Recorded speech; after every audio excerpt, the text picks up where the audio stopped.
ಮೈಸೂರಿನ ಟಿ ನರಸೀಪುರ ಪುರಸಭೆಯಲ್ಲಿ ತೆರಿಗೆ ವಂಚನೆ ಆರೋಪ ಕೇಳಿ ಬಂದಿದೆ. ಮೈಸೂರಿನ ಟಿ ನರಸೀಪುರ ಪುರಸಭೆ ಸದಸ್ಯರ ತುರ್ತು ಸಭೆಯನ್ನು ಕರೆಯಲಾಗಿದೆ.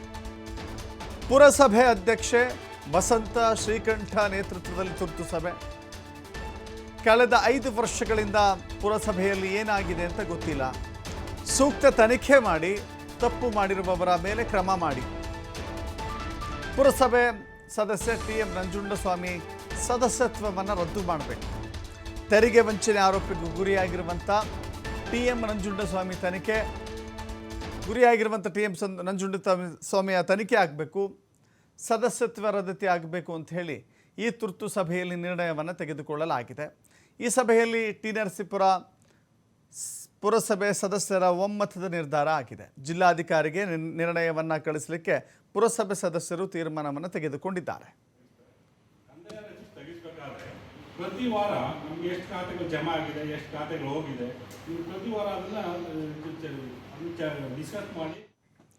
ಟಿ ನರಸೀಪುರ ಪುರಸಭೆಗೆ ತೆರಿಗೆ ವಂಚನೆ ಪ್ರಕರಣಕ್ಕೆ ಸಂಬಂಧಪಟ್ಟಂತೆ ಬಗೆದಷ್ಟು ಬಯಲಾಗ್ತಾ ಹೋಗ್ತಾ ಇದೆ ನಂಜುಂಡಸ್ವಾಮಿಯ ಅಕ್ರಮಗಳು. ಕೋಟ್ಯಂತರ ರೂಪಾಯಿ ತೆರಿಗೆ ವಂಚನೆ ಮಾಡಿದ್ದಾನೆ ಈ ನಂಜುಂಡಸ್ವಾಮಿ ಎಂಬ ಸದಸ್ಯ. ಆದರೆ ನಂಜುಂಡಸ್ವಾಮಿ ರಕ್ಷಣೆಗೆ ಅಧಿಕಾರಿಗಳು ನಿಂತಿದ್ದಾರೆ ಅನ್ನೋದು ಒಂದು ಅನುಮಾನಕ್ಕೆ ಕಾರಣ ಆಗಿದೆ. ನೋಡಿ, ಅಕ್ರಮ ಮಾಡೋರಿಗೆ ಕೇವಲ ಒಬ್ಬ ಸದಸ್ಯ ಅಕ್ರಮ ಮಾಡಲಿಕ್ಕೆ ಸಾಧ್ಯವಾಗೋದಿಲ್ಲ. ಅದರ ಜೊತೆ ಅಧಿಕಾರಿಗಳು ಕೈ ಜೋಡಿಸಿದಾಗ ಮಾತ್ರ ಅಕ್ರಮ ನಡೀಲಿಕ್ಕೆ ಸಾಧ್ಯ. ಕೇವಲ 3.43 ಲಕ್ಷ ವಂಚನೆ ಬಗ್ಗೆ ಮಾಹಿತಿಯನ್ನು ಅಧಿಕಾರಿಗಳು ಕೊಟ್ಟಿದ್ದಾರೆ. ಅಂದರೆ 3,43,000 ರೂಪಾಯಿ ತೆರಿಗೆ ವಂಚನೆ ಆಗಿದೆ ಅನ್ನೋದನ್ನು, ಕೋಟ್ಯಂತರ ರೂಪಾಯಿ ಆಗಿದೆ ಅನ್ನೋದನ್ನು ಅವರು ಮಾಹಿತಿ ನೀಡ್ತಾ ಇದ್ದಾರೆ. ಬರೋಬ್ಬರಿ 3ರಿಂದ 4 ಸಾವಿರ ಖಾತೆಗಳನ್ನು ಪುರಸಭೆ ಅಧಿಕಾರಿಗಳು ಮಾಡಿದ್ದಾರೆ. ಈ ಪೈಕಿ ನಂಜುಂಡಸ್ವಾಮಿಯಿಂದ 1,000 ಖಾತೆ ಆಗಿದೆ. ನಂಜುಂಡಸ್ವಾಮಿ ಎಂಬ ಒಬ್ಬ ವ್ಯಕ್ತಿಯಿಂದಲೇ 1,000 ಖಾತೆಗಳಾಗಿದೆ. ಪ್ರತಿನಿತ್ಯ 10ರಿಂದ 20 ಖಾತೆಗಳನ್ನು ಮಾಡಿಸ್ತಾ ಇದ್ದ ನಂಜುಂಡಸ್ವಾಮಿ ಗ್ರಾಮ ಪಂಚಾಯಿತಿ ಸದಸ್ಯನಾಗಿದ್ದಾಗಿಂದಲೂ ಕೂಡ ಈ ಅಕ್ರಮ ನಡೆಸಿಕೊಂಡು ಬರ್ತಾ ಇದ್ದಾನೆ.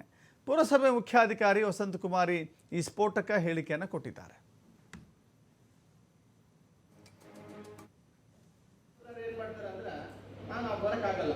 ನಮ್ಮ ಕಂದಾಯ ಕಟ್ಟೆ ಕೊಟ್ಟಿರ್ತಾರೆ, ಅದು ನಾವು ಮಾಡಲೇಬಾರ್ದು, ಖಾತೆಗಳನ್ನ ಮಾಡಿಸಬಾರ್ದು. ಯಾಕಂತಂದ್ರೆ ವಾರ್ಡಲ್ಲಿ ಬಿದ್ದಿದ್ದೀವಿ ಎದ್ದ ಮೇಲೆ ನಮ್ಮ ವಾರ್ಡಲ್ಲಿ ಮತದಾರರು ನಮ್ಗೆ ಹೇಳ್ತಾರೆ, ಒಂದು ಕಂದಾಯ ಕಳಿಸ್ಕೊಡಿ, ಒಂದು ಖಾತೆ ಮಾಡಿಸ್ಕೊಡಿ ಅಂತಾರೆ. ಅದು ನಾವು ಮಾಡಿಸ್ಲೇಬೇಕಾಗುತ್ತೆ. ಹಾಗಂತ ನಾವು ಖಾತೆ ಮಾಡ್ಸಕ್ಕೆ ಹೋಗ್ತೀವಿ ಅಂತ ಈ ಥರ ಮಾಡಬೇಕು ಅಂತ ಮಾಡಬಾರ್ದು ಅಲ್ವ. ಯಾಕಂದ್ರೆ ಈಗ ನಮ್ಗೆ ಕೊಟ್ಟಾಗ ನಾವು ಮಾಡಿಸ್ಲೇಬೇಕಾಗುತ್ತೆ. ಈಗ 1 ವಾರ್ಡ್ ಕೊಡ್ಬೋದು, 2 ವಾರ್ಡ್ ಕೊಡ್ಬೋದು, 3 ವಾರ್ಡ್ ಕೊಡ್ಬೋದು, ಗಣೇಶ 4 ಕೊಡ್ಬೋದು, ಯಾರು ವರ್ಗ ಅಲ್ವ. ಈಗ ಮತದಾರ ಏನು ಮಾಡ್ತಾರೆ ಅಂದ್ರೆ, ನಾವು ಬರೋಕ್ಕಾಗಲ್ಲ, ನಮ್ಮ ಕಂದಾಯ ಕಟ್ಟೆ ಕೊಟ್ಟಿರ್ತಾರೆ, ಅದು ನಾವು ಕೊಟ್ಟಮೇಲೆ ನಮ್ಮ ಜವಾಬ್ದಾರಿ, ಅದು ನಾವು ಬಿಟ್ಟಬೇಕು, ಅದನ್ನು ನಾವು ಬ್ರೇಕ್ ಮಾಡಬಾರ್ದು. ಅದನ್ನು ಬಟ್ ಆ ಕೊಟ್ಟಂತ ನಾವೇನು ಮಾಡಬೇಕು, ಆ ವಾರ್ಡ್ ಸದಸ್ಯರಾಗಿ ನಾವು ಕೆಲಸ ಮಾಡಬೇಕಾಗುತ್ತೆ. ಈಗ ನಾವು ಮಾಡಲೇಬಾರ್ದು ಅಂದ್ರೆ ಬಟ್ ನಮ್ಮ ಕೆಲಸ ಕಲಿಸ್ಬೇಕು ಅವರು. ಈಗ ನಾವು ವಾರ್ಡಲ್ಲಿ ನಿಂತಿರ್ತೀವಿ, ನಾವು ನಿಂತಾಗ ಗೆದ್ದಿರ್ತೀವಿ, ಗೆದ್ದಾಗ ಅವ್ರ ಸಮಸ್ಯೆ ಇದ್ದಾಗ ನಾವು ಪರಿಹಾರ ಮಾಡಬೇಕು. ಆ ಪರಿಹಾರ ಮಾಡಬೇಕಾದ್ರೆ ಅವ್ರನ್ನ ಕೊಟ್ಟಿರ್ತಾರೆ, ಅದು ಪ್ರಾಮಾಣಿಕ ನಾವು ಸೇವೆ ಮಾಡೋಕ್ಕೋಸ್ಕರ ಮಾಡಬೇಕಾಗುತ್ತೆ. ನಾವು ಮಾಡಲೇಬಾರ್ದು ಪುರಸಭೆ ಸದಸ್ಯರುಗಳು, ನಾವೇ ಕೊಡಬೇಕು. ಮೂಲ ಸೌಕರ್ಯ ಕೇಳೋದಾದ್ರೆ ನಾವು ವಾರ್ಡಲ್ಲಿ ನಿಂತ್ಕೊಂಡು ಮೋರಿ ಕೊಡಿಸ್ಬೋದು, ಲೈಟ್ ಹಾಕ್ಕೊಂಡು ನೀರು ಕೊಟ್ಟು ಕೂತಿರ್ಬೋದು, ಇಲ್ಲಿ ಬರೋ ಅವಶ್ಯಕತೆ ಇಲ್ಲ.